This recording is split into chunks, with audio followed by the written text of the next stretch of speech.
ஐயனார் துணை சீரியல்ல இப்ப நம்ம நிலாவோட அப்பா, அம்மா, அண்ணன் இவங்க 3 பேரும் ஏதேதோ நிலா கிட்ட சொல்லி பார்க்குறாங்க.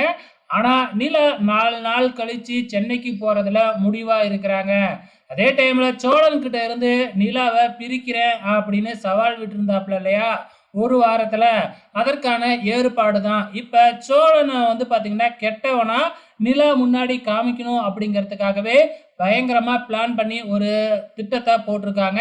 அதுல வேணும்னே நிலாவோட அண்ணனுக்கு அடிபடுற மாதிரியும், அர்ஜென்ட்டா ஒரு இடத்துக்கு காச எடுத்துட்டு போய் குடுக்குற மாதிரியும் ஒரு சூழ்நிலைய உருவாக்கி இருக்கிறாங்க.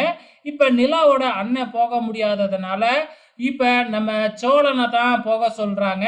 நிலாவும் அப்பா நம்பி ஒரு வேலைய குடுத்திருக்கிறாரு, போயிட்டு வாங்க அப்படின்னு சோழன அனுப்பி வைக்கிறாங்க.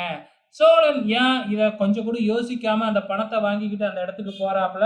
போற வழியில பார்த்தீங்கன்னா, ரோட்ல ஒருத்தர் பைக்க போட்டு கீழ விழுந்து கிடக்குறாரு. சரி, என்னன்னு போய் பார்க்கலாம்னு பார்த்தா, அதுக்குள்ள எல்லாருமே சூழ்ந்து சோழன் கிட்ட இருந்து பணத்தையும் அபகரிச்சுக்கிட்டு போயிடுறாங்க. இப்ப சோழன் அந்த பணத்த திருடிக்கிட்டான் அப்படிங்கிற மாதிரி சோழன் மேல ஒரு பழிய சுமத்த போறாங்க. இதிலிருந்து சோழன் எப்படி தப்பிக்க போறாப்ல அப்படிங்கிறத பொறுத்திருந்து பார்க்கலாம்.